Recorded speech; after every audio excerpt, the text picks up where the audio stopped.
Elasticity Bundle. So this is what you'll see if you have the bundle, but if you're interested in specific products, you can just kind of zoom ahead to that bit. So if you download the bundle, you'll have a compressed folder, a zip folder, which you unzip and then it gives you this. These four over here are the PowerPoints and the booklets. Then you've got the scales, the murder mystery, and the colour by numbers. I've also put this Elasticity booklet PDF in, which is all of the other booklets kind of put together. And that just means you have to print one thing off rather than four. But if you want to use a different order to what I've done, then you just print off the separate booklets. Looking at the slides then, so this is the PD slides I'll show you. It's largely black and white. Some call me boring, but I prefer that it's simple. It also means if you need to change the background colour for someone in your class, if they see better with light blue or beige, whatever it is, that just makes it easier. They're all in a click to reveal format, so it doesn't matter which order you want to reveal things in.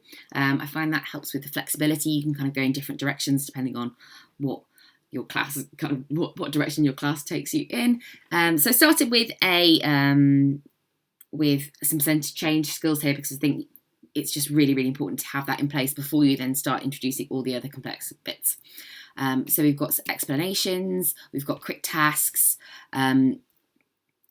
we've got bits to reveal here, so you can decide how much you reveal.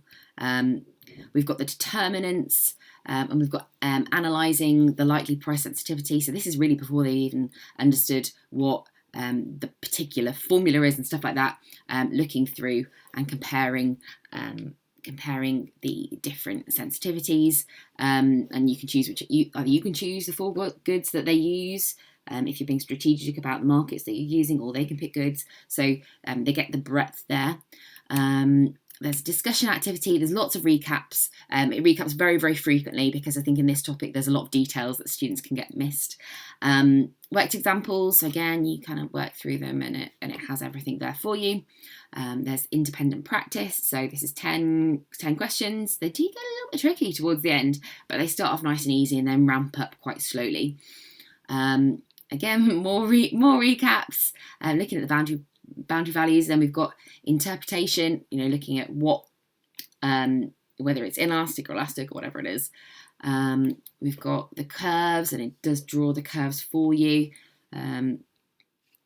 This section, sometimes I'll want to explain that the elasticity and gradient aren't the same thing, if a student's getting confused. And other times I think it might just confuse the whole thing. So here you've got the option as to whether you go into that or not. So if you do want to go into it, if someone does ask, or if you think they're confused between the two, you can go through here, and obviously it just shows what the gradient would be versus the elasticity and looking at the difference. But it just gives you a kind of bit of flexibility in deciding in the moment whether you're going to go through that or not. We've also got the elasticity. I don't know what I've done there. There you go. Whatever. We've got elasticity along the demand curve. We've got bits on revenue. And again, you can kind of click them in any order if you'd rather do the explanation than the diagram, or the diagram than the explanation. A bit of colour there for you. And then at the end, we've got a writing task. All the writing tasks on elasticity are actually on train travel, and that's because I tend to pick a context per week or per 2 weeks to look at in real detail, and then so this is our depth topic, is trains this week, and then we have the breadth of looking at the four goods that we look at in the comparison task.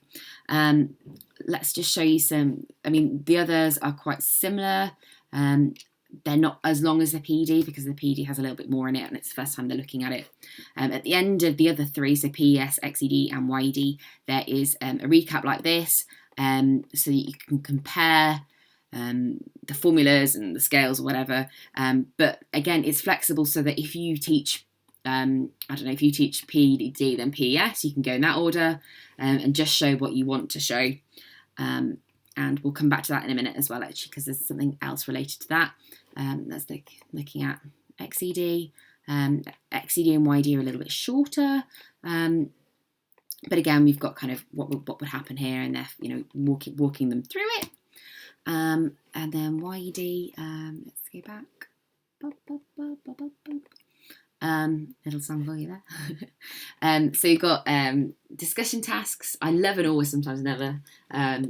So it kind of talks you through there. So inferior goods aren't necessarily cheaper than the luxury goods. So I'm using the example of build electricity, but students might give you other examples.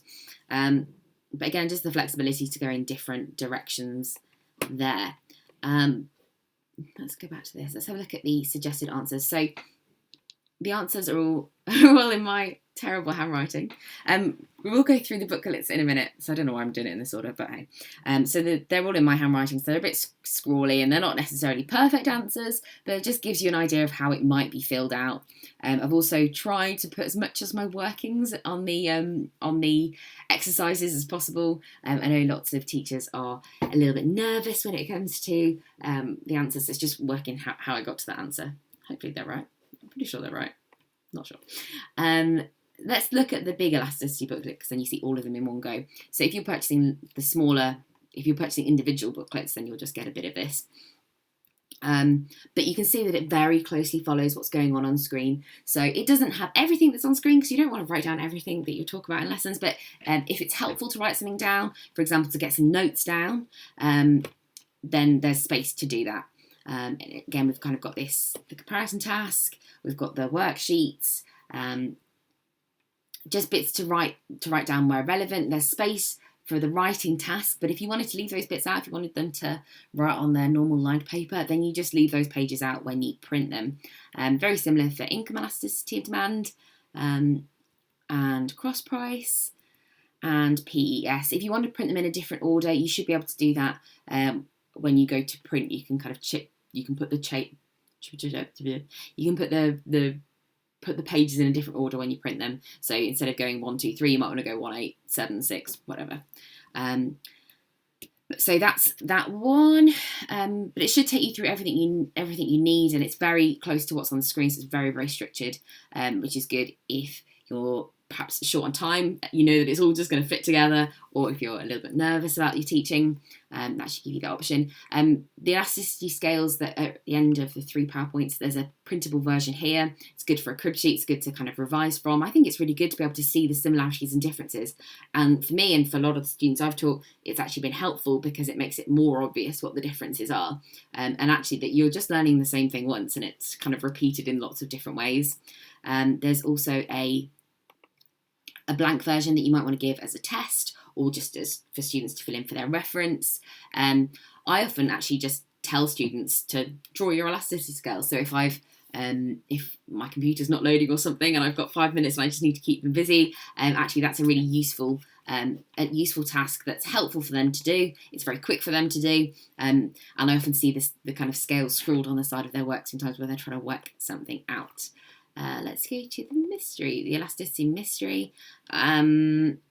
So this is the teacher's sheets. It's got the questions and the answers. There's another PDF with just the questions on that you can then distribute straight out. It covers XED, YED, PS, and PED, as well as PED along curve. Oh, sorry about that. You got an extra A there. Not even charging for that extra A. But you can take the pages out, so it works perfectly fine if you're just teaching PED along a curve, and PES. That works fine. They just work out. It might be that they work out the murderer and the weapon and where the body is, but they don't find the motive or where the suspect is. So it doesn't really matter if you can't do if you're not teaching all of those bits. But basically, what you do is they just work out the questions and then eliminate the suspects. It doesn't take very much longer than it would do to just work out the questions in the first place. So in that sense, although it's quite a fun activity, it's not really taking up much extra time than just doing the worksheets would. And you can split it up and they can do it in teams or whatever. There's lots of options, and there's some suggestions in the teacher guidance.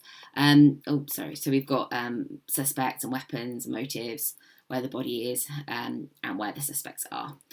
And then there's also digital versions. So there's a Google Forms version. Oh, I've got 3 of these open now. So it gives you the option just to copy it, and that'll copy it to your Google Drive. Just give it a second. Give it a second. So you can set it for homework. You can set it for remote learning if you've got some kids who still aren't in or whatever. It is possible to do it. So it kind of comes up with a question. They don't need anything else other than the link. You might need to delete pages if you're not delete pages or delete questions from the form if you're not teaching all of the elasticities, and there's also a Microsoft Forms version, so I think that's just as a template, and then you can just copy it to your own drive. And then finally we've got the colour by numbers, which, let's go on this one. Okay, so basically they get a sheet like this, which has 108 different elasticity figures, and they just have to interpret that. Does it mean that it's that demand is price inelastic? Does it mean that it's a substitute? Does it mean that it's an inferior good? And look through each of those. And there are some kind of red herrings as well, in that, for example, there's I can't see one now, but there are some that are impossible according to the laws of supply and demand. Obviously, if you teach them given goods, vended goods, whatever, there might be extra options there. So in that sense, this is quite a straightforward worksheet.